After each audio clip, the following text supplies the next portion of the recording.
A história de destruição do Manchester Em United. maio de 2013, Sir Alex Ferguson anunciou sua saída do comando do Manchester United da melhor maneira possível, ganhando o campeonato inglês pela 13ª vez. A intenção dele era Poucas construir um vezes. legado a ser seguido pelos próximos treinadores, para que mesmo sem ele, o United continuasse vitorioso como nos tempos do seu reinado. Porém, Deu avança certo. 12 anos no tempo e o Manchester United está em ruínas, diversas passagens desastrosas e conturbadas de técnicos pelo clube, crises, seca de troféus importantes e uma bagunça completa que vai desde a direção do time até o vestiário. Mas afinal, o que aconteceu para um clube tão vitorioso e dominante na Inglaterra? Favorito nas competições que disputava, passar a ser visto como chacota pelos adversários e como cemitério de jogadores pelos talentos que desperdiça. Hoje a gente vai passar por tudo que aconteceu dentro e fora do clube para essa queda tão brusca do gigantesco Manchester United.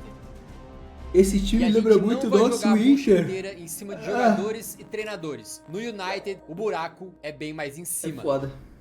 A maneira mais fácil de começar a contar essa história é justamente lá em 2013. Ferguson se aposenta ganhando taça e pro seu lugar é contratado o treinador David Moyes, sendo sua passagem no United o começo do Cara, desastre. David Porém, se essa é a Moyes, forma né, mais fácil de contar a história, talvez não seja a melhor. Isso porque seria um desserviço a todos os envolvidos e acabaria ocultando os Lembra que o Giggs principais foi e técnico ainda verdadeiros e jogador problemas ao do mesmo clube tempo. nesse período. Para contar da maneira certa, a gente tem que voltar para 2005.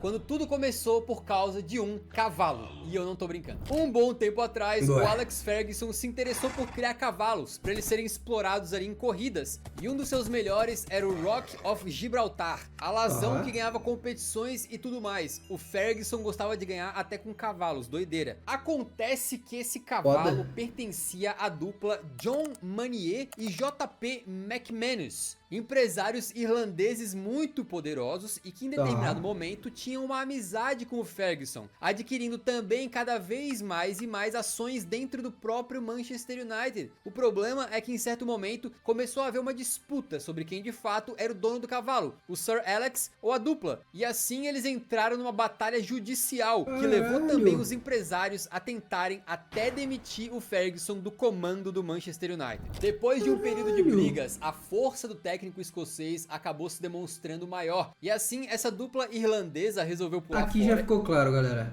Não se mistura clube de futebol e cavalo. Ponto. Ficou claro aqui pra mim. 2 minutos de vídeo, já sei o que aconteceu, tá ligado? Cavalo é proibido. Daqui pra frente já aprendi. Se um dia eu criar um clube de futebol, não entra cavalo lá. Não entra. E vender as suas ações no clube. O comprador, Malcolm Glazer, representando a família Glazer. Eles já possuíam ações do Manchester United e foram comprando cada vez Cara, mais e mais. eu vou criticar que o Malcolm Glazer em algo nada a ver. Tipo, mano, se tu é careca, careca pra caralho, assim, tipo, muito careca, né? Pô, viado, fica escrotão tu ter essa parte de trás aqui longa ainda, ficar fazendo rabo de cavalo num... Sendo que tu é careca, porra. Raspa essa merda, Malcolm. Porra, vai tomar no teu cu. Tu é bilionário, faz um implante então, porra. Ou vira um careca normal, pô, isso aqui não dá. Isso aqui não tem como. Até que essa última compra permitiu então que os Glazers adquirissem 98% das ações do Manchester United Caralho. em junho de 2005, se tornando assim, sem sombra de dúvidas, Caralho. os donos do clube. Isso gerou muita revolta e um dos principais motivos foi a forma pela qual os Glazers compraram o clube. Basicamente eles pegaram empréstimos colocando ativos do próprio Manchester United como garantia. E é um pouco mais Caralho. complexo do que eu vou falar agora, mas simplificando, eles pegam esse empréstimo e depois Mano, isso é uma loucura, eu não sei nem como é que isso é aprovado. Tipo assim, imagina tu ter uma empresa, parte de uma empresa, tu vai pegar um empréstimo para comprar o resto da empresa e a tua garantia pro empréstimo é parte da empresa. Pelo amor de Deus, mano. Que porra é essa, mano? usam dinheiro do próprio Manchester United para pagar o empréstimo. Pro bem ou pro Caralho, mal, mano. quando o bilionário Dito compra isso, mano, se o Blaze Glazer aí quiser comprar o Internacional também, mano, pode comprar, velho. Tipo assim, acima de tudo, pelo menos o Manchester United tem dinheiro pra contratar jogadores, mano. Isso aí já tá bom pra mim. A essa altura, tá ligado? Tipo, tá bom, velho, pode comprar o Internacional também. Clube, geralmente o que a gente vê é o cara fazendo esforços ali pra quitar as dívidas. No caso do United, o clube tava zerado, fazendo esforços ali pra quitar as dívidas. No caso... Primeiro, esse uniforme era muito pica. Vai tomar no cu. Que camisa foda. Segundo, porra, olha essa linha de galera aqui, né? Nossa, vai tomar no cu. Isso aqui metia medo em qualquer cidadão aqui, velho. Porra. Cara, mas essa camisa é absurda, moleque. Puta que pariu. Do United, o clube tava zerado. Não comecem a falar que o Rooney era craque de novo, não. Não comecem a falar isso de novo. Não comecem a falar isso pra mim de novo. Eu vou enlouquecer. E era um modelo de negócio pros outros. O muito bom jogador Rooney. Craque é o caralho, porra. Aí vocês estão de brincadeira comigo. Mas a partir dali, se viu endividado e tendo que pagar por um empréstimo que tinha sido usado pra comprar o próprio clube. Aos olhos dos torcedores, isso é um absurdo. E eventualmente o clube parou de pagar esse empréstimo e começou a pagar então dividendos para a própria família Glazer. E é bom ressaltar que algumas dessas práticas são absolutamente comuns aí no mundo dos negócios, né? Quando a gente tá falando de empresas que estão aí para isso mesmo, para fazer dinheiro. Só que no esporte... Assim, provavelmente ao longo desse vídeo a gente vai descobrir que esses caras aí são imensos filhos da puta, tá? Beleza. Mas não dá pra falar que os caras não são absolutamente geniais. Os caras meio que fizeram um esquema para pegar um empréstimo, comprar o clube e literalmente quem vai comprar o clube para eles é o clube. Porque o clube, no momento que eles compram um bagulho, o clube começa a pagar dívida para eles e eles compram o clube sem quase gastar, porque o empréstimo vai se pagar ao longo do tempo. Isso é uma loucura completa isso aqui, mano. Caralho, cara, que loucura, mano. É dinheiro infinito, velho. É dinheiro infinito, mano. Que isso é coisa de gênio. Oi, desculpa incomodar, só deixa o like no vídeo e se inscreve no canal que isso vai ajudar bastante, beleza? Tamo junto, desculpa, pode voltar pro vídeo, valeu! As coisas são diferentes. O Manchester United não é uma empresa sociedade anônima de capital aberto, cheia de engravatados ali, sem alma. Pelo contrário, o Manchester United é a alma de milhões de pessoas em Manchester, na Inglaterra e no mundo. Quando você usa e abusa de um clube de futebol, de certa maneira você tá usando e abusando dos torcedores daquele clube, daqueles que apoiaram a instituição a vida inteira, e a torcida sabe disso. Desde o primeiro dia da aquisição, torcedores Red Devils protestaram, e inclusive de maneira bem forte, contra os novos donos e contra a maneira pela qual a aquisição foi feita. Tipo, porém, se eu fosse torcedor do Manchester United, eu ia ficar muito puto também, porque, por exemplo, assim, o United ele não era um time que precisa de investimento externo, assim, né, injeção de dinheiro, não tava quase falindo, era o Manchester United, né. Diferentemente do Inter hoje, por exemplo, né? Porque o Inter eu torço pra que seja um filho da puta do caralho e venha e compre o Inter, entendeu? Um bilionário aí. E querer injetar dinheiro no Inter, porque é isso ou fudeu. Agora o Manchester United não, mano. É o Manchester United, tá ligado? Não precisa dessa porra. No futebol existe uma coisa chamada sucesso. E o sucesso, ele vem na frente de qualquer outra coisa e qualquer outro sentimento. Então mesmo que alguns protestassem, se o clube continuasse ganhando e vencendo, certamente a torcida esqueceria esse problema, ou pelo menos ficaria mais tranquila em relação a ele. E nesses anos, desde a compra do United pelos Glazers até a saída do Ferguson, de fato o clube continuou disputando e ganhando os principais troféus, inclusive chegando em 3 finais de Champions entre 2008 e 2011 e culminando com aquela última Premier League vencida pelo Ferguson no seu ano de despedida. O senhorzinho é um dos maiores técnicos da história e não é à toa. Ele tinha o elenco e o clube na mão, sabendo navegar essas instabilidades com maestria. Pô, mano, esse filho da puta aí ganhou uma Premier League que ele usava, tipo assim, o lateral Rafael de meia, tá ligado? Uns bagulho assim, mano. O time era patético e o filho da puta ganhou a Premier League, cara. Esse velho aí era um doente, mano. Não tem como, ele era assustador. Agora sim, a gente chega em maio de 2015, quando é feita a passagem de bastão pro novo treinador David Moyes, num dos capítulos mais pavorosos do Manchester United desde então. Nossa, ganhou junto do Moyes, outra chegada importante e que marcou o que seria esse novo Manchester United foi a do Ed Woodward, que assumiu como vice-presidente do clube, ficando também a cargo de comandar o United no mercado de transferências. Só que isso foi visto como muito esquisito por um motivo. o Ed não tinha nenhum traquejo no futebol. Ele é um contador e a sua experiência até então tinha sido no lado financeiro do clube e não lidando com os jogadores e transferências. Então, muito por isso, a primeira janela pós-Ferguson foi um desastre completo. A ideia era trazer reforços de peso e assim os caras tentaram comprar Gareth Bale, então estrela do Tottenham, durante boa parte da janela de transferências, mas ele acabou indo pro Real Madrid. Depois tentaram o meia Thiago Alcântara, então no Barcelona, mas ele fechou com o Bayern de Munique. Aí tentaram 3 vezes o Cesc Fábregas, mas o Barcelona foi irredutível e o Manchester United ficou sem o espanhol. No final das contas, chegava ao fim a primeira janela de transferências pós-Ferguson, com apenas uma contratação, Fellaini. E mesmo essa única contratação escancarou a forma amadora como a janela de transferências tinha sido conduzida. O United tinha feito uma proposta dupla pelo Fellaini e pelo Leighton Baines ao mesmo tempo, os dois do Everton, por 28 milhões de libras. Mas eles estavam tão sem moral no mercado que acabaram levando só o Fellaini e por 27 milhões e meio. Como se não bastasse, o próprio Fellaini tinha uma cláusula de rescisão no valor de 23 milhões e meio de libras que expirava em julho. E a total incompetência da diretoria se traduziu no fato de que eles ficaram tentando negociar, perderam a janela de ativação da cláusula e levaram o Fellaini no desespero no finalzinho da janela por mais do que ele valia. Um roteiro digno de piada e que daria o tom do que seria a temporada do Manchester United, cheia de recordes, mas pro lado negativo. Se o Old Trafford com o Fergie era o teatro dos sonhos, com Moyes viraria o teatro dos pesadelos.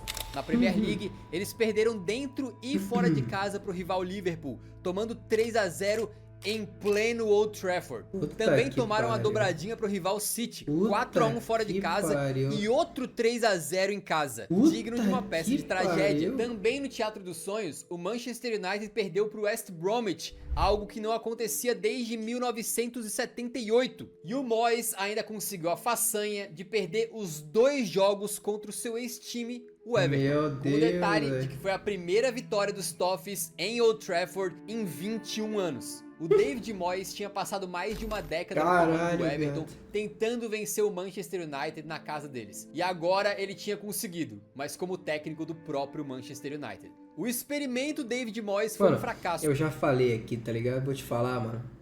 Não existe estádio que bote medo, gente. Não existe. Eu cheguei nessa conclusão aqui também. Não existe estádio que bote medo. Se o time for uma merda,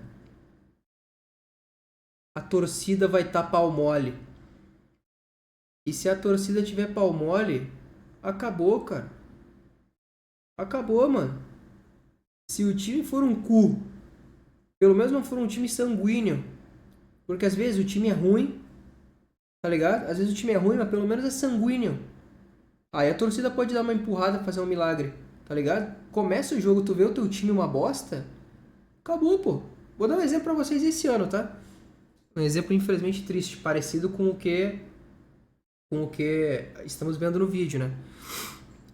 Quem aí, quando pequeno, não se cagava de medo quando o time ia jogar no Beira-Rio? Moleque, eu juro por Deus, não deve ter um no chat que falaria algo contrário disso daí, cara. Tipo assim, puta que pariu, o Inter no Beira-Rio, perdemos. Era assim. Era assim, cara. Por quê? Porque o time do Inter era bom, a torcida acompanhava, tá ligado? E é isso, mano. Hoje em dia, eu vou dar um exemplo. Esse ano teve Flamengo e Inter no Beira-Rio, tá ligado? Teve Flamengo e Inter no Beira-Rio, na Libertadores. O pré-jogo, moleque, ensurdecedor e sinalizador e não sei o que. Aí fizeram a merda do negócio lá também, como é que é? Dos papelzinhos dentro de campo e tal, não sei o que. Cara, começou o jogo, em 10 minutos fica escancarado. O Flamengo é 47 vezes melhor. A partir do momento que tu está no estádio e vê que o time reserva, que o time adversário é 35 vezes melhor do que o teu, irmão, já não é mais a mesma coisa. A torcida já não vai ser a mesma coisa. E qualquer momento é assim, qualquer lugar é essa porra, cara. Se não tiver um time bom pra acompanhar a torcida e acompanhar o estádio, acabou. Acabou, cara. Não tem o que fazer, mano. Não tem o que fazer. O próprio Boca Juniors, mano. A gente cresceu aí, todo mundo, anos 2000, ia jogar com Boca Juniors da Bomboneira. Era se peidar o dia inteiro até chegar a hora do jogo, gente. Se peida o dia inteiro, pô.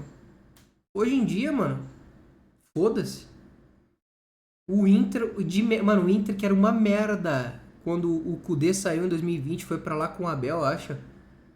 O Inter ganha de 1-0 com um time horrível e perde nos pênaltis.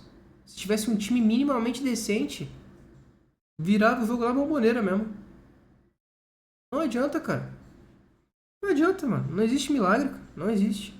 E depois da derrota pro Everton no Goodson Park, que contou até com a morte dando as caras ali no estádio, o escocês foi demitido depois de apenas 10 meses da sua contratação. E o pior, David Moyes tinha sido escolhido a dedo pelo próprio Ferguson para sucedê-lo. Sem comando, com um elenco decadente e com casos de indisciplina, David Moyes era escocês também? terminava então a Premier League em 7º lugar, a sua pior posição desde 1990, e ficava de fora da Champions pela primeira vez desde 95. A ideia é que o Moyes de repente fosse o novo Ferguson, ficando por muitos anos e ajudando a trazer glórias pro clube. Mas no final das contas, a realidade é que Moyes fez do Manchester United um novo Everton, um gigante que já tinha vivido dias melhores. Em maio de 2014, o Manchester United anuncia então Louis van Gaal pro comando técnico, o experiente treinador holandês. O que gastaram nessa janela aqui, paizão? Mano, é Falcão Garcia, é o Van Persie, acho que já tava, Falcão Garcia, Di Maria, Memphis Depay. Quem mais tava nessa porra? Tem mais gente ainda, mano. Gastou uma grana nessa porra aqui. Que puta que pariu, doidão. Mas foi muita coisa, velho. Chegou agora sim com vários reforços pra tentar impedir esse barco de afundar. Ander Herrera, Daley Blind, Radamel Falcão e a grande contratação da janela, Ángel Di Maria, que se tornou na época a contratação mais cara a chegar no futebol inglês. Mas nada disso deu certo. Vou te falar. Nenhuma das contratações foi ruim. Na moral, assim. E é aqui que eu quero chegar. Que, novamente, né, mais uma coisa parecida com o Internacional. É aqui que eu quero chegar. Existem coisas que a gente não sabe que mano... O Inter, por exemplo. Alguém tem coragem de me falar que o Borré foi uma contratação ruim? Alguém tem coragem de me falar que o Valência foi uma contratação ruim? Mano, não foram. Foram contratações excelentes. Só que, viado, as pessoas chegam e não jogam bola, cara. E no United é a mesma porra, mano. Todo mundo que vai pra lá morre, cara. Morre, mano. É cemitério de jogador e não tem explicação. Tipo assim, deve ter coisas internas que a gente não sabe, tá ligado? E isso eu já bati na tecla. Por exemplo, o Inter, né? Quantas vezes vocês já escutaram aí nos últimos anos que o Inter é... Porra, começa o ano voando, chega no meio do ano, morre, tem que trocar o treinador e aí no segundo semestre vai bem. Pô, desculpa, se faz 10 anos que acontece a mesma coisa, tem algo errado no clube. Tem algo errado no clube, tá ligado? Porque se tem 10 anos acontecendo a mesma coisa, com jogadores diferentes, técnicos diferentes, tem alguma coisa muito errada no clube, porra, não tem o que fazer. É algo maior do que treinador, é algo maior do que jogador, é algo maior do que qualquer coisa. Esse ano, por exemplo, foi diferente, né? Quase caiu. Não teve arrancada do segundo semestre, né? Quase foi rebaixado. O ofensivo que a torcida se acostumou a ver com o Alex Ferguson virou o chato Manchester United, que tocava a bola no campo de defesa, num ritmo sonolento, que nem sempre dava resultado. Como quando o modesto MK Dons meteu 4-0 no United pela Copa da Liga, com o Will Grigg metendo 2 gols antes mesmo de pegar fogo. E se você tem idade pra lembrar do Will Griggs on Fire, deixa nos comentários que ele merece só por esse gol de peito. O cara meteu gol de peito, moleque. De 3-0 do Everton, que se tornava uma espécie de novo carrasco do Manchester United. O quarto lugar na Premier League e a classificação pra Champions já era uma... Porra! Nossa, que horror! Moleque, o que eu faria agora por um quarto lugar no Campeonato Brasileiro? É uma loucura, né? E isso aqui tava lamentável. Isso aqui era horrível. Porra, vai tomar no cu o Manchester United. É foda, mano. O cara ficar mal acostumado é foda, né? Mal os caras sabiam como é que ia estar hoje aí. Melhor em relação ao que tinha sido o David Moyes. E assim foi dado ao Van Gaal mais uma temporada no comando do clube. Só que os Gente, qual foi o último ano que o United não jogou Champions League? Que a gente lembrou do United na Champions League, assim, legal. Foi o ano que eliminou o PSG, né? Tipo, pode ter jogado depois disso. Pode ter jogado depois disso. Com certeza jogou. Mas, tipo assim, que a gente lembra do United foi aquele do PSG, que eliminou o PSG lá. Que o Neymar fica tipo assim, o que aconteceu e tal, não sei o que, o Rashford faz gol. Depois disso, velho. problemas já começavam a aparecer. Não é novidade que o Van Gaal sempre foi um treinador com um temperamento difícil. É um cara que no passado já brigou com jogadores como o Ronaldo e vários outros caras que também não foram nada gentis ao falar dele. E no United não foi diferente. Depois de não corresponder ao que era esperado, Di Maria foi vendido pro PSG apenas uma temporada depois de ser a contratação mais cara do clube. E eventualmente chegou a dizer que Van Gaal foi o pior treinador com quem ele já trabalhou. Que loucura. Depois do mercado de transferências anterior ter sido um fracasso, o United se reforçou com mais nomes, como Schneiderlin, Martial, Memphis e até o Schweinsteiger, numa estratégia que parecia que o United estava atirando para todo lado, com eventualmente nenhum desses reforços dando o retorno esperado. O Schweinsteiger, inclusive, veio como um jogador extremamente experiente e vitorioso, mas logo chegou a ser criticado pelo próprio amigo Van Gaal por não estar no seu melhor. Na Champions League, o time foi eliminado ainda na fase de grupos, num grupo que inclusive não era dos mais difíceis, né? Enquanto na Premier League ficou em quinto lugar naquela temporada em que o Leicester foi campeão. E a grande surpresa foi a conquista da Copa da Inglaterra pra cima do Crystal Palace na prorrogação. Mas mesmo com o título, o Van Gaal caindo no gramado acabou virando uma premonição. Pô, isso e assim é loucura. ele foi demitido no final da temporada, 2 dias depois de levantar a FA Cup. E o pior é que ele foi publicamente dizer o seguinte: Nobody hears me because they don't want to hear it. A club as Manchester United has to win. That's the past. Imagina pro torcedor do Manchester United, acostumado com uma dominância na Inglaterra e os tempos de glória, ver tudo ir por água abaixo e o novo comandante dizer pra eles que a nova realidade era que o United não era clube pra mirar tão alto assim. Era um sinal vermelho de que alguma coisa estava errada. Mas será que era o treinador errado? Pô, mas isso é uma loucura, velho. O Manchester United tinha tentado falar o Stable One, falhou. O Boring One também não rolou. E agora tentava mudar sua sorte contratando o Special One, José Mourinho. José Mourinho. A atuada no mercado de transferências seguiu mais ou menos daquela maneira. O Memphis e o Schneiderlin saíam por bem menos do que custaram, enquanto o clube gastou mais uma nota para trazer caras como o Mkhitaryan, o zagueiro Bailly, e então a contratação mais cara do futebol mundial, Paul Pogba. Mas mesmo com toda essa grana investida, a melhor contratação acabou sendo o cara que chegou de graça. Um já veterano Ibrahimovic, que desandou marcar gol e salvou a equipe várias vezes antes de se machucar, enquanto alguns dos mesmos problemas das temporadas anteriores retornavam. Um futebol defensivo e que às vezes buscava soluções simplistas, como por exemplo, o volante Fellaini, que muitas vezes vinha do banco para entrar no final do jogo como um atacante alto para tentar marcar gol de cabeça. E olha que ele conseguiu e deu certo muitas vezes. Naquela temporada, o Manchester United perdeu de novo pro City em casa e tomou uma cachapante 4-0 no retorno do Mourinho a Stamford Bridge, terminando a Premier League na 6ª colocação. Mas a situação só não foi pior por conta da Europa League. O United foi avançando e avançando até vencer o Ajax na final, voltando finalmente a conquistar um troféu importante. Eles já tinham ganhado também a Copa da Liga na mesma temporada, no apagar das luzes, o que é considerado o menor troféu na Inglaterra. Uma Europa League e uma Copa da Liga podem ser suficientes para outros clubes, mas pro colosso que é o Manchester United, certamente não era. E para a próxima temporada, os velhos problemas de gestão voltavam a aparecer. Com as muitas lesões do Bailly, o Mourinho queria um zagueiro. Em determinado momento, o Van Dijk ficou bem próximo dos Red Devils, mas a diretoria preferiu economizar. E ao invés de trazer a solução, que era o Van Dijk, se contentou com o Victor Lindelof. Outras fontes dizem que foi o próprio Mourinho na época que rejeitou o Van Dijk, dizendo que não precisava de ninguém para a posição, só para depois voltar atrás e pedir um zagueiro.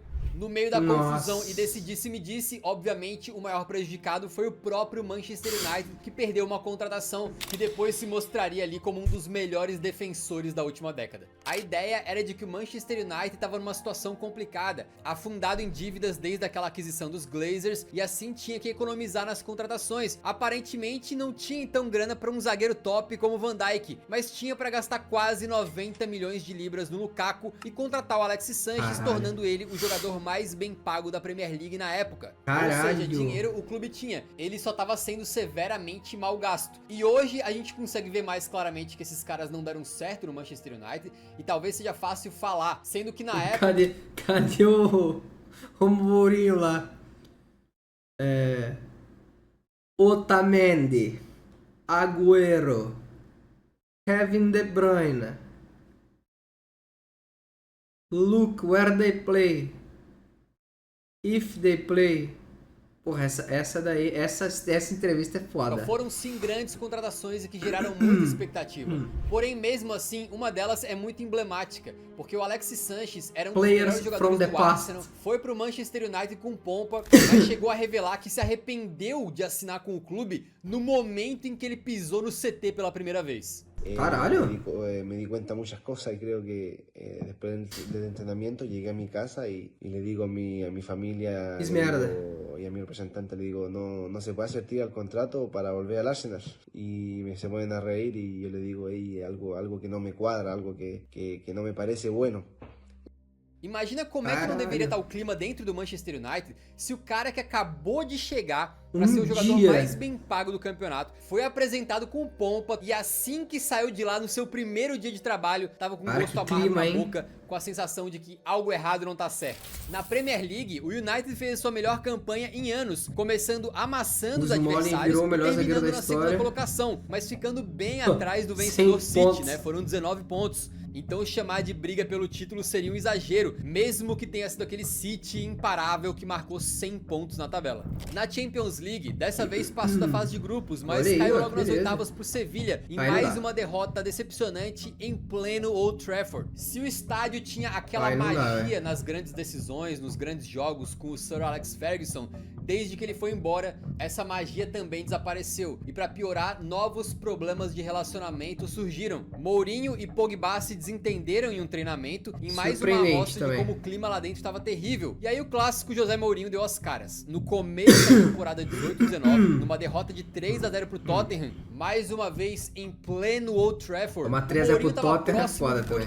E numa coletiva de imprensa, então, ele deixou aquela famosa e enigmática mensagem antes de ir embora. Now, just to finish, do you know what was the result? 3-0. Do you know what this means? 3-0. But also mean 3 premierships, and I won more premierships alone than the other 19 managers together. 3 for me and 2 for them. Respect. Se perdeu. Pô, se perdeu total. Mano, se perdeu totalmente, tá ligado? O que isso tem a ver, mano? Tipo assim, porra, o Mourinho é foda, ele é foda, foda-se. Mas se perdeu aqui, ele já tava completamente coringado, tá ligado? Não tem porra nenhuma a ver isso aqui. O cara tomou 3-0 pro Tottenham em casa, porra. O que tem a ver, mano? Caralho. A mensagem era clara: me respeita. Não o Manchester United que ganhava tudo, mas estava na seca desde 2013. Respeita eu, o Mourinho. Era claramente uma ruptura com o clube de certa maneira, porque o Mourinho, antes de defender o Manchester United, foi defender a sua própria pessoa publicamente. E para essa sua defesa, ele usou seus 3 títulos de Premier League, sendo que nenhum dos 3 foi conquistado pelos Diabos Vermelhos. E com a situação indo de mal a pior, aconteceu o que todo mundo poderia imaginar. Em dezembro de 2018, no meio da temporada e longe das primeiras posições na tabela, José Mourinho foi mais um dos treinadores demitidos pelo Manchester United. Só que para encerrar a temporada, o que era para ser uma medida provisória acabou trazendo para o Manchester United a primeira faísca de esperança em um bom tempo. A chegada de Ole Gunnar Solskjaer como treinador interino foi um sucesso tremendo. Ele foi um jogador importante do United no passado, fez o gol do título da Champions em 99, então a conexão dele com o clube ajudou muito nesse momento turbulento, e a estreia com uma vitória de 5-1 para cima do Cardiff também marcou a primeira vez que o United marcava 5 gols na Premier League desde o último jogo do Ferguson. Então esse vez que o United marcava 5 gols na Premier League desde... Gente, o que deve ter acontecido nesse jogo aqui, cara? 5-5 West Bromwich Manchester United, cara. Que é isso, mano? Esse jogo deve ter sido um dos jogos que os caras lembram até hoje, tá ligado? Tipo assim, caralho, é aquele 5-5 West Bromwich Manchester United 2013, hein? Porra, eu assisti ao vivo esse jogo. É que nem nós, assim. Nossa, é aquele 5-4 dos Flamengo e do Santos, hein, mano? Quem viu, viu, mano. Quem viu, viu, velho. Jogaço. Do último jogo do Ferguson. Então esse começo deu muito moral pro trabalho dele. Vou ter que procurar os Diferente MMs dos seus depois. antecessores, os recordes começavam a ser positivos. O Solskjaer foi o primeiro técnico a vencer os seus primeiros 5 jogos desde Matt Busby em 1946. Grande Ele Matt ficou Busby. 11 partidas sem perder, incluindo 10 vitórias, e se tornou o técnico a conseguir mais pontos em seus primeiros 10 jogos de Premier League. Na Champions, o time avançou para as oitavas quando pegou o PSG de Mbappé e do ex de Maria. E mais uma vez a fortaleza do Manchester PSG se United fudeu, ruiu né? 2-0 pro Paris em pleno Old Trafford. Mas quando todo mundo achava que Pô, viado, o PSG é muito minúsculo também, né? Tipo, oficial, mano. Parando pra pensar legal. Os caras vão na casa do United, metem 2-0 e conseguem perder pra esse catado de merda de jogador aqui. Tudo lavadaço e conseguem ser eliminados. Os caras conseguem ser eliminados na França, mano. Pô, vai já tomar era, no cu, isso é realmente a loucura. esperança começou a se transformar em algo a mais. Porque o Manchester United foi até o Parque dos Príncipes e com um Parece aquela vez que o Fluminense perdeu pro América de Natal. Foi América de Natal, que tomou tipo 5-2 em casa, uma porra assim. Tipo essa porra aí, mano. Pô, que loucura, velho. show de Rashford e Lukaku venceu por 3-1 pra virar de forma Não que o United seja o América de Natal, né? Mas vocês consolidar a entenderam. chama que o norueguês acendeu e dar um norte pra diretoria que parecia perdida. Meio que sem querer, parece que os caras tinham encontrado o treinador certo. De repente, ninguém mais queria saber de um novo técnico, né? Estava dando certo com o Resolveu. Solskjaer, pra que mexer? A lenda do clube Rio Ferdinand, que inclusive ainda estava jogando na época do David Moyes e agora tinha virado comentarista, declarou o seguinte: Man United, Bom might not thank me, comentarista. but get the contract out, put it on the table, let him sign it, let him write whatever numbers he wants to put on there, give him what he's done now since he's come in, and let him sign the Esse contract. que é and o go. erro, Ollie's got the mano. will, man. He's doing his Cara, esse erro é cometido aqui no Brasil com certa frequência, mano. O chamado treinador de segundo semestre tem que ser efetivado. Nós já vimos isso acontecer muitas e muitas vezes, mano. Renova com ele logo. Vai Internacional, renova com o Roger Machado. Vai Fluminense, renova com o Mano Menezes. Quem mais? Tá ligado? Quantos a gente já viu desse aí? Deve ter recentemente aí, gente. Vai Corinthians, renova com o Ramon Dias. Isso foi tudo no último ano aí. Foi tudo no último ano. Tá ligado? Só no passado essa porra. Então assim, vai Inter, renova com o Mano Menezes também. Isso acontece demais, gente. Demais. thing. Man United are back. Não sei se foi exatamente assim como o Rio Ferdinand sugeriu, mas a diretoria do Manchester United ficou convencida. E no final de março de 2019, Ole Gunnar Solskjaer se tornava então, agora de forma permanente, técnico E do aí Manchester deve ter United. ficado uma E merda, como não né? dá pra esse clube ter paz, esse também foi o começo da sua ruína. Óbvio. Antes desse papo aí, ele tava simplesmente invicto na Premier League. Aí perdeu pro Arsenal, assinou o contrato e logo depois perdeu pro Manchester City em mais uma derrota em pleno Old Trafford. Depois perdendo mais 3 jogos até o final do campeonato inglês, terminando em 6º na tabela. Um desses jogos, adivinha, um 4-0 pro Everton em Goodison Caralho, Park. mano. O Everton virou pai do Manchester United, cara. Caralho, mano. Os caras passaram a simplesmente odiar o Manchester Bernard. The joy on the legs. United e serem um dos maiores carrascos dos Diabos Vermelhos depois que o Moyes foi pra lá. E na Champions, aquela virada incrível contra o PSG de nada adiantou, porque eles já caíram nas quartas depois de 2 derrotas pro Barcelona. De qualquer forma, pra temporada 19-20, o Solskjaer ganhou um grande reforço e a esperança de resolver os problemas na defesa. vem ele. Harry Maguire se Harry juntava Maguire! ao Manchester United por 80 milhões de libras, se Mano. tornando na época o defensor mais caro Meu da história Deus do futebol. céu, moleque. O começo daquela temporada não foi dos melhores, mas principalmente com a chegada do Bruno Fernandes já no meio do caminho, no começo Aí, ó. O único cidadão nos últimos não sei quantos anos que chegou. Essa foto pode ter que ser registrada mesmo. O único cidadão que chegou no Manchester United e falou: não, fica tranquilo, vou jogar bola aqui, pô. E aí, só ele, até hoje também. Só ele.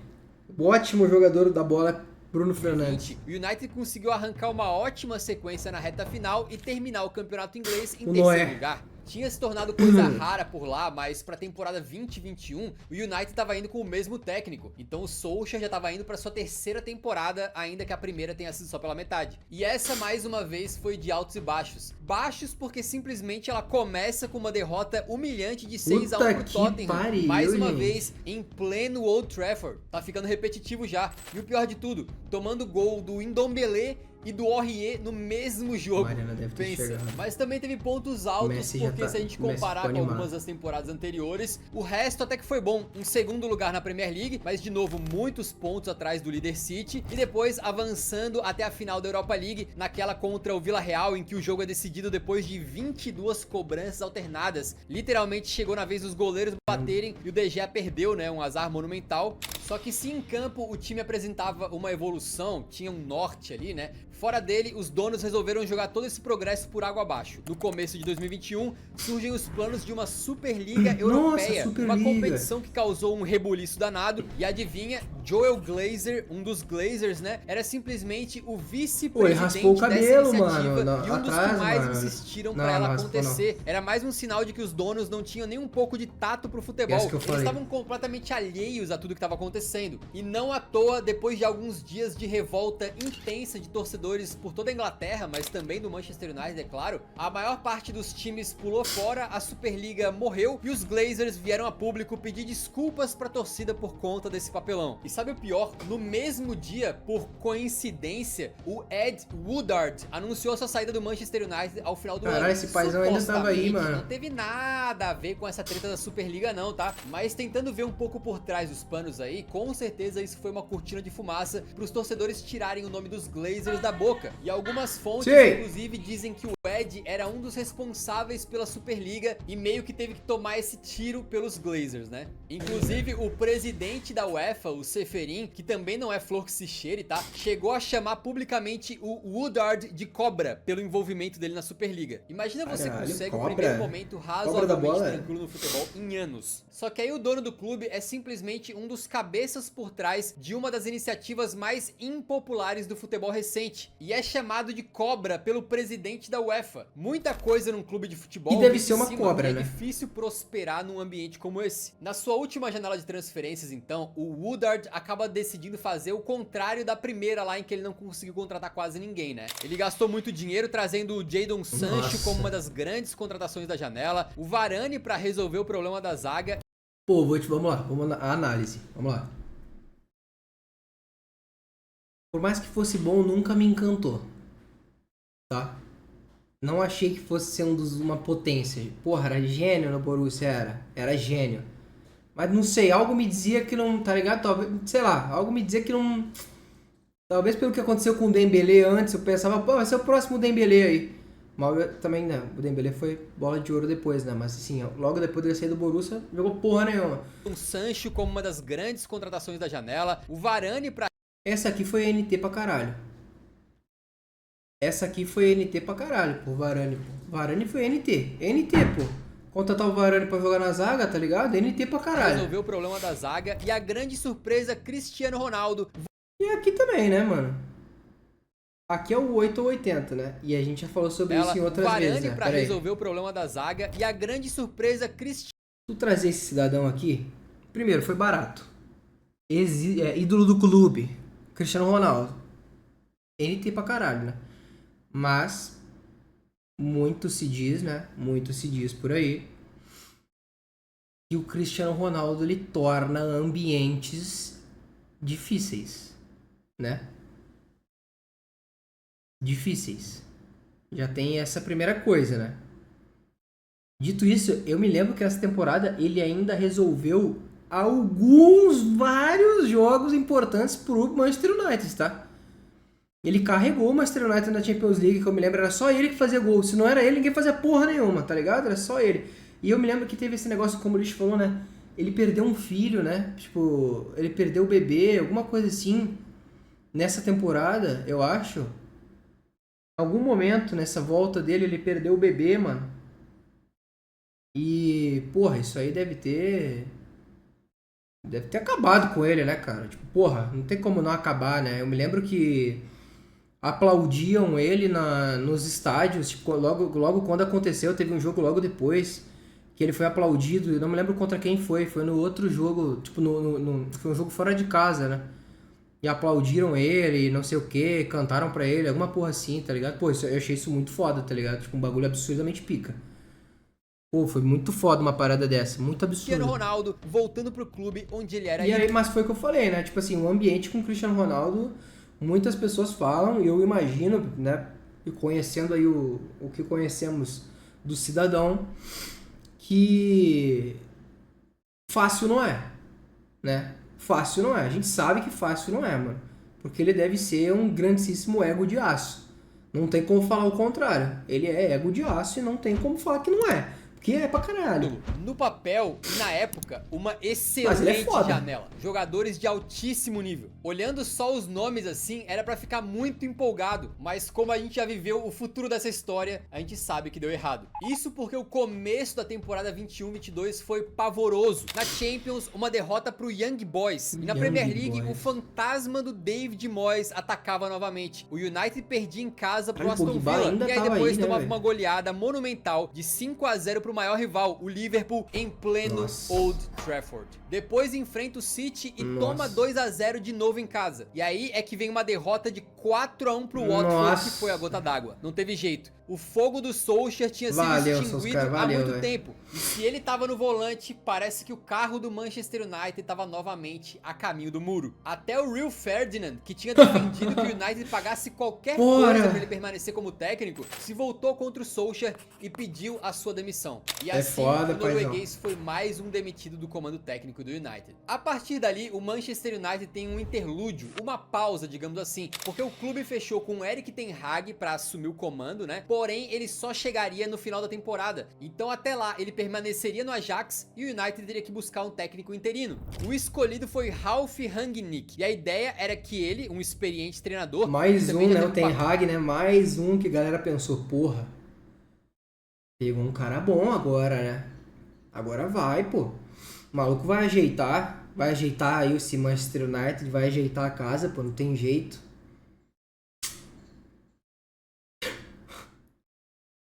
Mal e eles sabiam, né? É bem importante como diretor do grupo Red Bull quebrasse um galho até a chegada do holandês e depois tomasse um cargo de consultor no clube. Além disso, para substituir o Ed Woodard no cargo diretivo, chegou o novo CEO Richard Arnold. Só que assim como o Woodard, ele não tinha nenhuma experiência diretamente com o lado do futebol. Mano, o que o Richard Arnold, se tu bota uma textura nele, ele parece algum monstrinho da Pixar, é brincadeira. Eu consigo ver ele num, tipo assim, num Monstros S.A., tá ligado? Onde ele é um cara, um atendente da fábrica ali, tá ligado? E usa um óculos.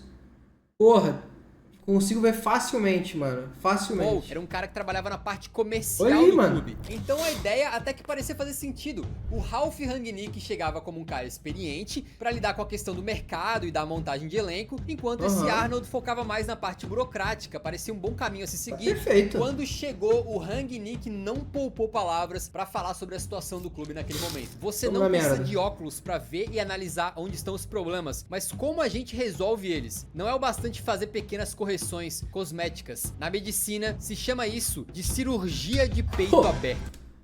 Eu acho que foi mais pra frente, tá? Mas eu me lembro que teve um momento, tá? Pra corrigir as finanças do Manchester United, de que os funcionários não poderiam mais comer no CT.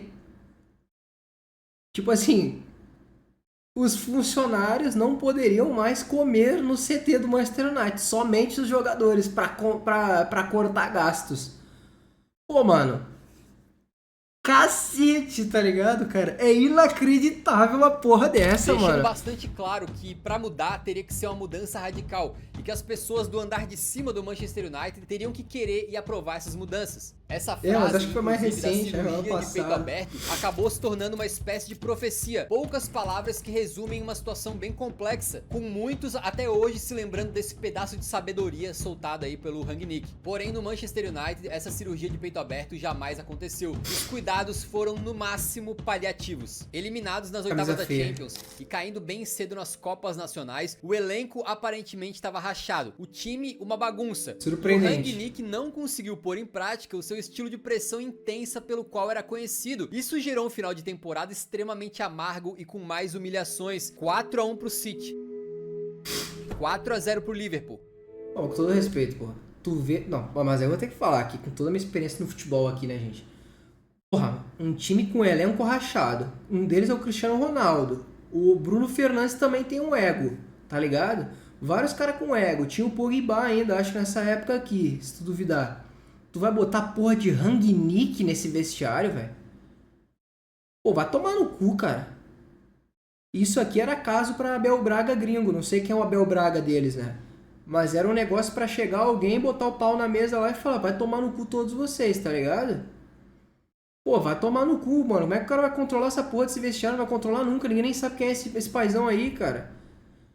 O Abel Braga deles é o Ferguson, mas o Ferguson não ia voltar, porque ele não é idiota, né? O Abel Braga, graças a Deus, foi idiota, né? Graças a Deus o Abel Braga foi idiota, mano.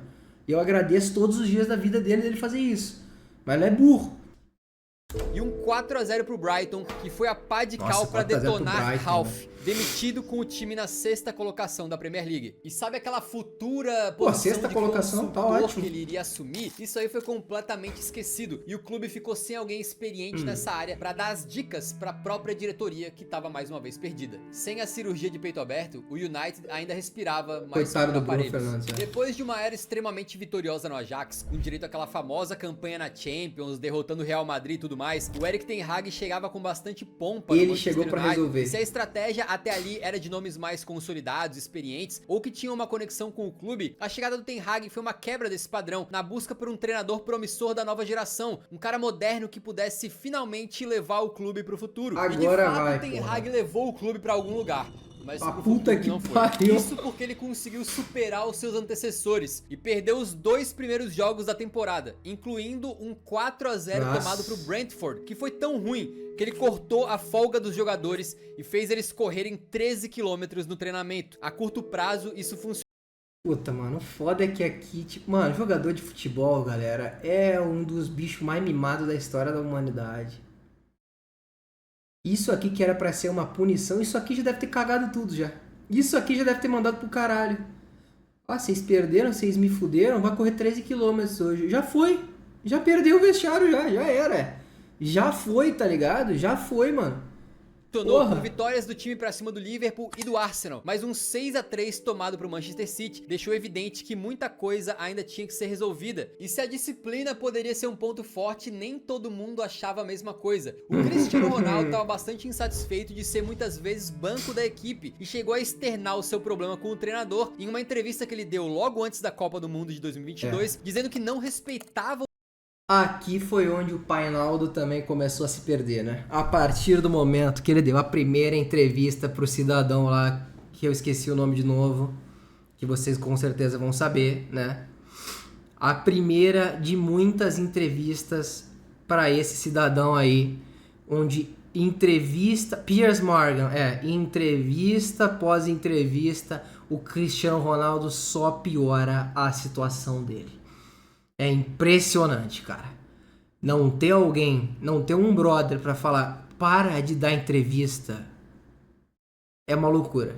Eu juro por Deus, mano. É uma loucura, cara. Não tem ninguém pra avisar, tá ligado? Ninguém, mano. O Ten Hag e que a hierarquia do clube estava afastando ele dos Red Devils. A segunda passagem do Cristiano Ronaldo no clube onde foi ídolo terminou então de maneira extremamente azeda, num retorno que não só não ampliou a sua idolatria, como manchou bastante e envenenou essa relação. Com a saída do Cristiano, o Ten Hag conseguiu deixar o elenco e o clube com um ambiente que ele desejava, ou pelo menos mais próximo disso. E o United até conseguiu conquistar a Copa da Liga e chegou na final da Copa da Inglaterra, mas um jogo em específico deu um gosto terrível pra esse ano. O United perdeu de 7-0 pro maior rival Liverpool, na maior derrota que esse clássico já viu na história. E é o maior clássico da Inglaterra.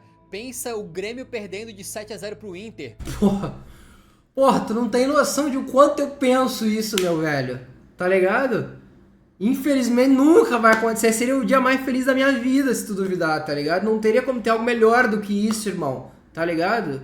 Não teria como ter algo melhor do que isso, mano. Mas infelizmente não vai acontecer, O velho. Real Madrid perdendo de 7-0 pro Barcelona, o Boca perdendo de 7-0 pro River. Foi o primeiro grande recorde negativo do Ten Hag na frente do Manchester United. E sim, apenas o primeiro, o pior viria depois. Com o terceiro lugar na Premier League e a Copa da Liga conquistada, foi dada ao Ten Hag então mais uma oportunidade de mostrar serviço. E chegaram mais contratações pedidas pelo homem, Onana, Mason Mount e Højlund. Quando alguém tenta todas as soluções possíveis...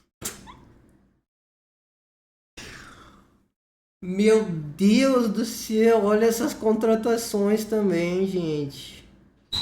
Caralho, mas também não sabe, deve ter sido tudo, cara. Possíveis. A gente costuma dizer que o cara tá jogando o macarrão na parede pra ver o que gruda. Só que no caso de contratações em Manchester United, parece que a parede tá ensaboada. Parecia que nada grudava, que nenhuma contratação dava realmente certo. E essas consecutivas falhas em acertar nas contratações acabou sendo uma representação perfeita do que a diretoria do Manchester United estava fazendo. Depois, a segunda grande marca negativa quebrada pelo Ten Hag vem no começo da temporada 23-24, quando o técnico holandês protagoniza o pior começo de temporada do clube em 60 anos, Puta que sendo pariu, também véio. eliminado pro Newcastle com um 3-0 em pleno Old Trafford na Copa da Liga. O time também Nossa. perdeu para Arsenal, Tottenham, City e Brighton. Parecia Perdeu que pra quem todo quisesse mundo. 3 pontos na tabela do campeonato inglês era só enfrentar o United, que estava garantido. Nenhum torcedor aguentava mais e começou a ficar evidente que a troca de treinadores não ia resolver nada, que o buraco era mais embaixo. E muito crédito aqui para a torcida do Manchester United, que há muito tempo identificou isso e soube durante vários momentos apontar o dedo na direção certa e cobrar os engravatados. A situação estava tão feia que trocas no comando diretivo do clube, que normalmente passam mais despercebidas pelos torcedores, essas trocas começaram a ser acompanhadas de perto, inclusive com a possível venda do clube passando a se tornar quase uma novela diária, com dois ricaços tentando tomar conta do Manchester United, enquanto os Glazers do Caralho, outro velho. lado pareciam não querer soltar a corda, ou pelo menos não completamente. Depois de muita especulação, em fevereiro de 2024, o empresário Jim Ratcliffe comprou 25% do clube e assumiu o comando esportivo do time, finalmente tirando essa parte das mãos da família Glazer. Esse é o mesmo Jim Ratcliffe que alguns anos antes tinha chamado algumas decisões do United de burras, dizendo que o time gastava dinheiro errado e que ele queria corrigir isso. Obviamente, uma fala promissora. Essa temporada acabou sendo mais uma de muitos erros e de momentos em que o Ten Hag balançou na corda bamba e que parecia prestes a cair a qualquer momento. Enquanto ele se equilibrava entre mais humilhações e algumas boas vitórias, mesmo ficando num péssimo 8º lugar na Premier League, a pior colocação do clube desde 1990, um alento deu uma sobrevida. O United surpreendentemente derrotou o Manchester City na final e levou a Copa da Inglaterra pra casa. Tava muito Isso é claro que o surpreendente trabalho dele mesmo. não tava indo pra lugar nenhum e alguns jornais cravavam que o Ten Hag seria demitido logo depois da FA Cup, mas ele ganhou e assim permaneceu por mais um tempo, ganhando inclusive uma extensão de contrato. Mas aí também é foda, né? Mas aí também é foda, né, viado? Pô, que loucura, mano. A gente pensa que só tem burro no Brasil, né, cara? Só tem burro no Brasil gerindo o clube, mas não. Os caras simplesmente enfiaram debaixo do cobertor, assim, tudo de merda que teve na temporada. Pô, ganhou um troféuzinho. Bora pra próxima. Foda-se. Pelo amor de Deus, porra. Que na época já pareceu insano. É como se tivesse um prédio que tá marcado para demolição e você gastasse tempo e recurso indo lá pintar o edifício que vai ser demolido. E aqui a gente vê outro padrão que o Manchester que United análise. acabou adotando durante os anos, né? Muitas vezes o trabalho não era legal e eles sabiam que precisavam demitir o treinador, mas resolviam dar uma nova chance só pra ter que demitir o cara no começo da temporada seguinte. E aí contratar um Bem-vindo, novo Esporte Clube treinador que Internacional. não tinha tempo de trabalhar e nem de ter uma grande janela de transferências pra fazer. Uma falta de planejamento incrível. O United está E aí pronto botaram pra jogar o nas Brasileirão. mãos do Eric Ten Hag comandar essa primeira janela da temporada 24-25, com ele trazendo jogadores como o Yoro, o Ugarte, o Delirte e o Zirkzee por mais de 200 milhões de euros.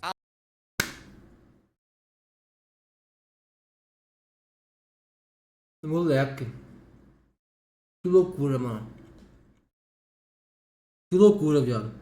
Além Que de loucura, várias velho. saídas de jogadores que chegaram por muita grana, Ô, mano. mas não deram nem Eu nem torço pra essa porra e é revoltante, mano. É revoltante, tá ligado? Porque tu vê que um bagulho, tipo assim...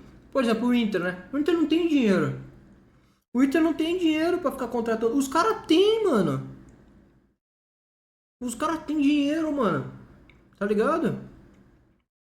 Caralho, mano. É o Homer Simpson e a Marge, o Sonic, o Spider-Man. Tá aí. Nenhum retorno financeiro e nem esportivo. Assim, para surpresa de zero pessoas, a temporada 24-25 do Manchester United começou muito mal, com uma derrota de 3-0 pro Liverpool em pleno Old Trafford. Em outubro de 2024, não deu para adiar o inevitável. Ten Hag foi demitido, coisa de 4 meses depois de ter renovado seu contrato até 2026. Fim de uma passagem melancólica, que bem verdade trouxe 2 troféus, mas que se não fosse isso, provavelmente seria a pior de todos os treinadores pós-Ferguson até aqui. O Erik Ten Hag tretou com jogadores, tomou goleadas históricas para adversários, transformou o clube em meme e acabou deixando o elenco na 14ª posição da Premier League. Mas a esperança é a última que morre. E assim, em novembro de 2024, foi anunciado Ruben Amorim como novo técnico do Manchester United, depois de um excelente, brilhante mesmo, trabalho no Sporting. A ideia era similar à do Ten Hag, trazer um cara vitorioso no seu país, jovem, com ideias ali promissoras, para ajudar o clube a ir pra frente, né? O que poderia dar errado? E o começo dele foi fantástico, porque a primeira partida foi um 4-0 pra cima do Everton. Aí, ó, agora sim, em pleno Old Trafford. Na sua primeira partida de Premier League, o que talvez fosse um sinal, né? Seria o fim da fase ruim do clube, derrotando o grande dragão Everton. O Papa Títulos voltou. O carrasco do United. Alô, Manchester City. Virando a chave de vez. O Alô, grande Liverpool. aqui é que começou a ficar claro que as ideias do Ruben Amorim não eram compatíveis com o elenco que ele tinha em mãos. E na sua primeira janela de transferências, nenhum investimento de peso. E assim o time começou a ir mal demais, eliminado pro Tottenham, por exemplo, na Copa da Liga. E depois encarando várias derrotas na Premier League, para Arsenal, Forest, Wolverhampton, Bournemouth, Newcastle, sendo o pior começo de um treinador no clube na era pós-Ferguson. E também o treinador do United que mais rápido perdeu 4 partidas na história da Premier League. Então, pelo menos na questão de pontos na tabela, tudo que os treinadores fizeram anteriormente, que já tinha sido ruim, o Ruben Amorim conseguiu fazer pior. Não à toa, o próprio Ruben Amorim, muito sincero inclusive, né, um cara com uma personalidade bem bacana, foi publicamente admitir que o Manchester United dele é provavelmente o pior Manchester United da história. Só que começa a ficar esquisito, porque parece que o pior United da história é sempre o próximo. O cara fala isso no microfone, ou ele é muito burro ou ele tem que ter muita bola, tá? E ó, ou ele é muito burro, ou ele tem que ter muita bola. Né? Quando que essa sangria vai estancar? E com o Ruben Amorim, a gente começa a ver uma divergência muito clara entre o estilo dele e os jogadores que ele tinha em mãos. Então no Sporting, o time jogava ali com um contra-ataque e o Gyökeres conseguia, na base da força e da velocidade, ganhar jogadas e partidas. Aí quando o time tentava fazer o mesmo no Manchester United, com o Zirkzee, falhava miseravelmente, com o garoto até em certo jogo indo tão mal que foi substituído ainda no primeiro tempo e saiu vaiado pela torcida. O que é até meio óbvio, porque são jogadores com características completamente diferentes. O Zirkzee era um cara mais pra jogar ali atrás, armando jogadas, talvez até pra outro centroavante, do que ser um cara pra ele mesmo ser o homem-gol todo jogo. Era só ter feito uma mínima análise do cara, o que inclusive, assim, com toda a humildade, a gente fez, tá? Antes mesmo de ele jogar pelo Manchester United, pesquisando sobre o Zirkzee por um vídeo, a gente rapidamente percebeu que o estilo dele não era de ser um artilheiro máximo e tal, e que a torcida do United iria se decepcionar se tava esperando um novo matador. Se a gente aqui, de um humilde canal do YouTube, conseguiu com uma pesquisa rápida concluir que esse jogador não tinha o estilo de um camisa 9 matador, como que um clube de futebol inteirinho não conseguiu? E como que os caras colocaram em parte nos ombros dele e de tantos outros a tarefa de salvar o Manchester United? Esse é só um exemplo do tipo de erro que as diferentes diretorias do Manchester United cometeram e vem cometendo no pós-Ferguson. O coitado do Ruben Amorim, mesmo pouco tempo depois de chegar, já parece exausto no cargo. E olha que bizarro, cara, mesmo sem ele gostar de dar entrevista, tá? Fizeram um cálculo e descobriram que ele já deu quase 500 entrevistas em pouco mais de 6 meses no comando do clube. Uma das... A matemática não fecha pra mim. Impossível. É impossível isso aqui, gente. É impossível, é literalmente impossível isso aqui. Impossível. A matemática não bate, pô. É impossível, cara. Que isso, mano?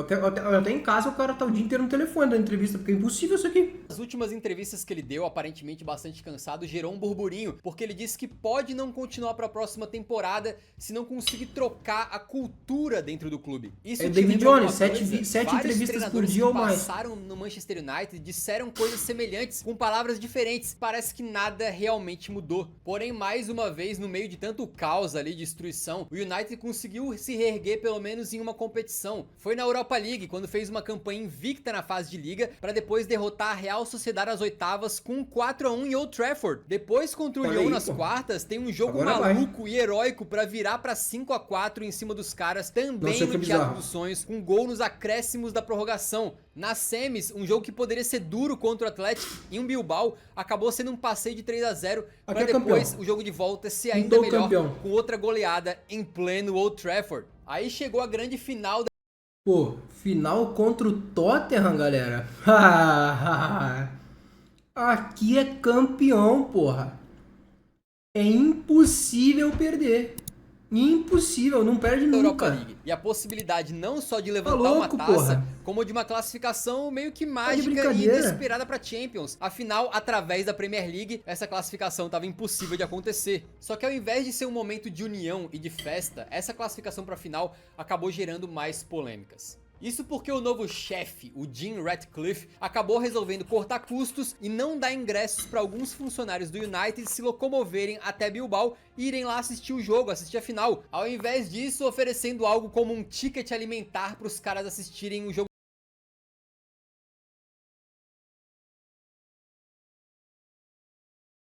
Vai tomar no cu, cara. Pô, vai tomar no cu. Vai tomar no cu, na boa mesmo, velho. Vai tomar no cu, que isso, velho? Que isso, mano? Que isso? Pela TV, em um pub local ou algo do tipo. Mais uma bizarrice completa pra desmoralizar aqueles que trabalham no clube e trabalham pelo sucesso do clube. Viado. O que fez com que o cansado Rubem Amorim tivesse que agir e ele resolveu pagar do próprio bolso pra Deu errado, deu errado. Dito isso... Foda. Foda. O problema disso aqui é que o funcionário foi contra o chefe, né? Isso é foda, né? Mas, atitude linda. Dezenas de funcionários irem até Bilbao e poderem estar lá na decisão. E na grande final no San Mamés, o confronto nacional viu o Manchester United frente a frente com o Tottenham. Os dois que viveram uma Premier League tenebrosa teriam a sua chance de salvar a temporada com essa partida. E essa partida acabou sendo muito emblemática. O Tottenham pro Manchester United antes era uma vitória fácil. Na época do Sir Alex Ferguson, ele usou a famosa expressão "Lads, it's Tottenham", meio que chegando pros próprios jogadores, em vez de dar uma super palestra preparando os caras pro jogo, simplesmente chegou e disse: galera, tipo assim, é o Tottenham, sabe? Só vai lá e ganha. Mas se era assim no passado, a coisa agora foi diferente. Ao longo da temporada 24-25, foram 4 confrontos entre esses dois times e o United perdeu todos. 3-0 na Premier League em pleno Old Trafford, 4-3 para ser eliminado na Copa da Liga, mais um 1-0 na Premier League e agora, no jogo mais importante da temporada, o United perdeu mais uma vez. Sabe o que me pega aqui? Vou trazer uma reflexão rápida aqui sobre uma coisa que aconteceu recentemente, né? Em que colocação estavam Manchester United e Tottenham aqui nessa temporada que jogaram a final? Alguém tem essa informação? 15º, 16º, 16º, 17º? Era uma parada assim, né? E aí, mano, eu me lembro do Twitter inteiro estar falando: puta que me pariu, que jogo de merda. Nossa, caralho, que jogo horrível. Meu Deus. Não sei o que. Pá. Geral falando isso, né? Agora, por que quando o 15º e 13º do Brasileirão fazem a final da Copa do Brasil, eu falo que o jogo foi uma bosta e que os times são ruins, aí eu tô errado, né? Aí eu tô errado. Isso que eu acho muito foda, né? Aí eu tô errado, pô. Não pode falar isso, é inveja. Bom é o Internacional. Ah, porque o Corinthians só tava nessa posição porque largou o Brasileirão. Ah, porque o Vasco largou o Brasileirão também. Ah, porra. incrível. É incrível. Aqui só mais uma vez mostra o quanto eu estou correto e a galera não consegue enxergar o futebol com o cérebro, só com o coração, somente com o coração. Vez pros Spurs, 1-0 com aquele gol bizonho lá do Brennan Johnson, para ver o seu rival levantar um caneco depois de 17 anos de jejum e colocar uma pá no caixão da humilhação que foi essa temporada dos Diabos Vermelhos. Além da vergonha, essa não classificação para uma competição europeia também gerou um rombo de 80 milhões de libras nos cofres do clube, o que pode causar complicações com o fair play financeiro e fazer com que o United não só não consiga gastar tanto com reforços, como tem aí que vender muitos jogadores para não fechar no vermelho. Até porque, depois de derrota atrás de derrota no campeonato inglês, essa se tornou a incrível primeira vez na história da fase moderna da Premier League em que o Manchester United perdeu mais de 14 jogos, sendo 18 derrotas ao total, amargando uma decepcionante 15ª posição. Pô, 18 derrotas é muita coisa, gente. O Manchester United quase perdeu um turno inteiro, cara. Isso é bizarro, pô. Absolutamente bizarro. Pra vocês terem noção, o Inter esse ano perdeu 16. O Inter esse ano perdeu 16. Que loucura, mano. Cara, 38 pontos não é rebaixado na Premier League, mano.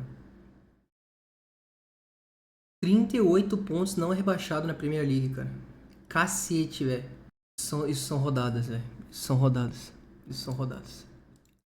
Dito isso, que ano foi isso aqui? Ano passado? Premier League 2024. Não. 2024, 25. Eu quero. 42 pontos, mano. O Tottenham... Aqui vocês vão se fuder comigo. Porque eu errei e acertei.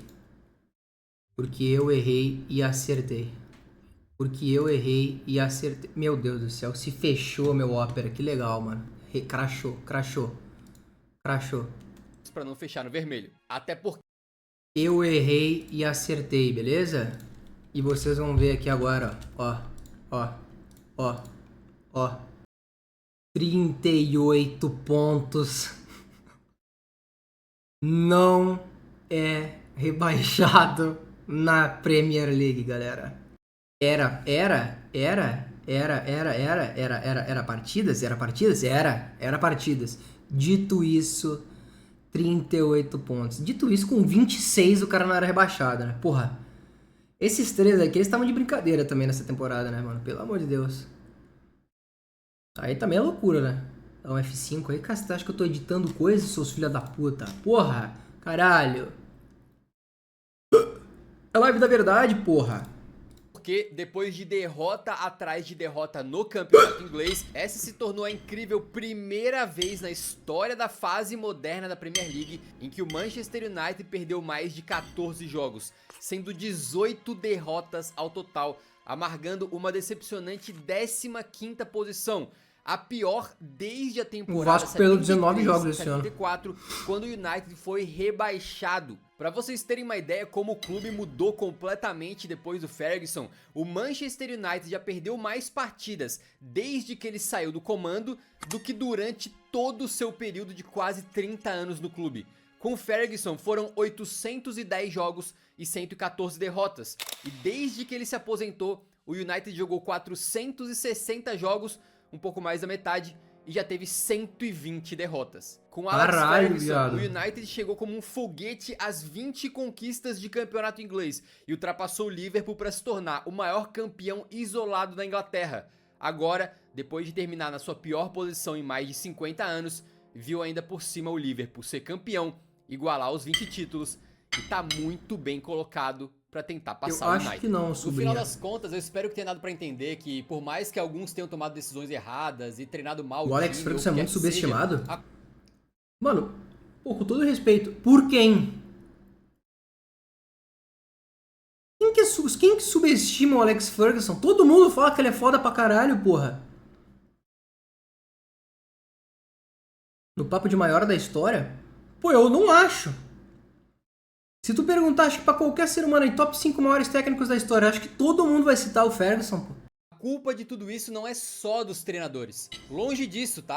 Mas sem mudanças no topo, uma reestruturação total, uma cirurgia de peito aberto, o United pode até ter lampejos de títulos, mas não vai voltar ao seu devido lugar no panteão do futebol. Inclusive, é bom ressaltar que durante toda essa crise no pós-Ferguson, o United ganhou vários troféus. Ganhou Copa da Liga, Copa da Inglaterra, Europa League, o que para muitos times seria algo incrível, mas pro Manchester United não. Esses títulos são incompatíveis com a grandeza do Manchester United. O Manchester United sequer é clube para estar jogando Europa League. O patamar deles é lá em cima com Bayern de Munique, Real Madrid. Esse é o tamanho dos Diabos Vermelhos. É que a gente se acostumou na última década a ver o clube passando de mal a pior. Mas pensa se o Real Madrid passasse aí 12 anos em que os únicos títulos deles sejam ali 2 Copas do Rei e 2 Supercopas. O mundo não seria tão bom assim. Europa League seria uma crise sem fim. E é assim que esses títulos menores ou de segundo escalão têm que ser interpretados dentro do Manchester United. Algumas Copas da Liga e Europa League são melhor do que nada. É óbvio, mas é bastante pro tamanho do que é esse colosso do futebol, nem de perto. As desculpas dentro do clube acabam não colando, tá? Recentemente, o Jim Ratcliffe chegou a dizer que o United não tem mais grana, mas não dá pra só usar as dívidas como desculpa. Desde a primeira temporada sem o Ferguson, lá em 2013-14, o Manchester United é o terceiro clube no mundo que mais gastou dinheiro em contratações, apenas atrás de Chelsea e City, torrando mais de 2 bilhões em jogadores. Caralho, detalhe, se tu pegar o dinheiro gasto em contratações e subtrair aquilo que foi ganho, né, vendendo jogadores, o United tem o pior balanço, o pior saldo do mundo. Um déficit de 1,5 bilhão de euros. Não tem como as finanças serem uma desculpa para o clube não ter conseguido alcançar nem perto do que alcançou o Liverpool, o Bayern de Munique ou o Real Madrid nesse período. A principal diferença, de longe, é uma gestão muito, mas muito ruim. O Old Trafford, que já foi o teatro dos sonhos, já não tem o mesmo peso dentro de campo e até na questão de estrutura representa bem a destruição do clube, já que ele tá literalmente caindo aos pedaços, com chuva inundando os assentos, invasão de ratos e prestes a ser abandonado. Aí o glorioso Jim Ratcliffe, suposto salvador da pátria, tenta remediar a situação financeira com demissões em massa dentro do clube, com até 450 profissionais demitidos numa estratégia para economizar. E vai além, o Ratcliffe mandou fechar a cantina do clube e parou de oferecer almoço para os funcionários, substituindo ali refeições por frutas, numa economia planejada.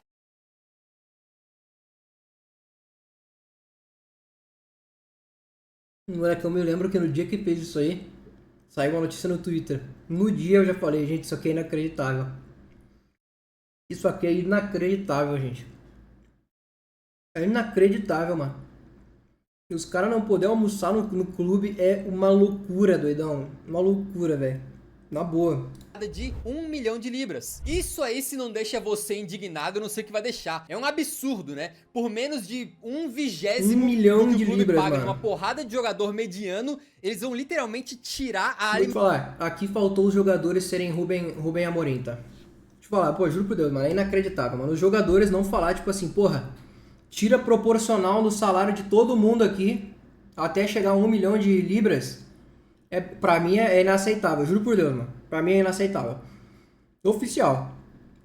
Porra, vai tomar no cu, cara. Os caras têm dinheiro pra comprar 5 carros por semana, cara. Os caras que trabalham pra eles, mano. Os caras são funcionários que trabalham pros jogadores. Dão tudo de, mano, bom do melhor pro jogador, mano. E o jogador não fazer alguma coisa pros caras poderem comer é loucura. É loucura, mano. Detalhe dito por Marcelo Beckler. Um empate na Champions League já pagaria uma alimentação dos funcionários por 1 ano. Inacreditável. Inacreditável, velho. Alimentação de centenas de pessoas que trabalham lá Pô, na dentro. boa. O ano inteiro foi dos funcionários sentindo medo de demissão, indo pro mês final e decisivo da temporada, sem sequer saber se continuariam no cargo e temendo que seriam mandados pra rua a qualquer momento. É importante entender que o Jim Ratcliffe vem do ramo de Private Equity. São pessoas especializadas em comprar empresas que estão passando por um mau momento, otimizar elas brutalmente, tá? Pra conseguir valorizar aqueles ativos e revender no futuro. Ele passou a tratar o Manchester United como uma empresa dessas, a ser apertada e apertada para que fique o mais otimizada e eficiente e enxuta possível. Mas e quando essa eficiência financeira é vista como mesquinhez e maldade? Ninguém escapou da foice do Ratcliffe e ele mandou cortar até um bônus de 50 libras dado ao melhor segurança da semana, causando uma tristeza gigante em meio aos funcionários mais básicos ali do dia a dia do United. Imagina o clima dentro do clube, cara. Se já era ruim quando o Alex Sanchez chega e no primeiro dia ele já quer ir embora, imagina agora que centenas de funcionários foram demitidos e os que sobraram tiveram até os seus almoços cortados. Como eu tô revoltado, mano. Pisando na moral das pessoas que trabalham pro clube ser bem sucedido. Outra maneira de equilibrar as finanças é aumentando o preço dos ingressos, com vários torcedores antigos que aguentaram o time durante todos esses anos terríveis sendo afastados do estádio por conta disso. Como disse a lenda do clube, Nick Butt, ao tentar equilibrar as finanças dessa maneira, o United acaba punindo as pessoas erradas. Perfeito. Em março de 2025, alguns torcedores resolveram usar preto numa partida, como um símbolo ali da morte do clube, mas o magnânimo Jim Ratcliffe, que achou que chegaria como um herói, ficou irritadinho com as críticas, olha só, e disse que se ele continuar sofrendo tantas críticas, ele vai ter que sair do clube. O que ele achou, cara, que no meio dessa merda toda, os torcedores fossem ficar aplaudindo qualquer bobo dançando só porque o cara é rico? Em abril, alguns torcedores levaram pro estádio um banner e mostraram pra pessoas ali da diretoria, dizendo o seguinte: Jim, você sabe o preço de tudo, mas o valor de nada. Nessa brincadeira, até o Sir Alex Ferguson perdeu uma vaga bem remunerada, é verdade, de embaixador do clube. De fato, o Manchester United tá punindo as pessoas erradas, e os seus torcedores e os seus trabalhadores do dia a dia estão sofrendo por problemas que eles não têm culpa. Quem tem culpa, obviamente, são os imperadores lá no topo, que continuam sentados nos seus tronos de ouro, enquanto o clube sangra até morrer. O United certamente não vai morrer. É um dos clubes mais históricos do planeta. É o quarto que mais gera receita. Costuma aparecer em terceiro em número de torcedores no mundo inteiro, só atrás de Barça e Real. É um verdadeiro colosso com uma linda, rica e extensa história. E nada vai acabar com tudo isso do dia pra noite. Mas se o padrão seguir, a gente já sabe o que vem pela frente. Entram treinadores que foram extremamente bem sucedidos em outros lugares, mas saem pela porta dos fundos. Chegam contratações caras, badaladas, algumas com grande potencial, mas que não rendem, acabam ficando marcadas como se fossem decisões mal tomadas, e contribuindo para a visão de muitos de que o United é um cemitério de jogadores, e um clube que, mesmo sendo gigante, se continuar assim, continuará vivendo na sombra do seu passado, sendo apenas um fantasma do que já foi um dia. O foda, Luciano, é que já fez isso sem querer, né? Tipo assim, porra, seria bom conter gastos aí por uns 2 anos, não brigar lá em cima, sendo que já não tá brigando, né? Gastando.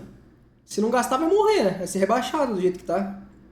A gente viu que tem que querer muito ser rebaixado na Premier League, né? É quase impossível. Mas mesmo assim, mano, é uma loucura, velho. Uma loucura completa isso aqui, cara. Porra, na moral, esse vídeo aqui é revoltante, mano. É revoltante pra caralho.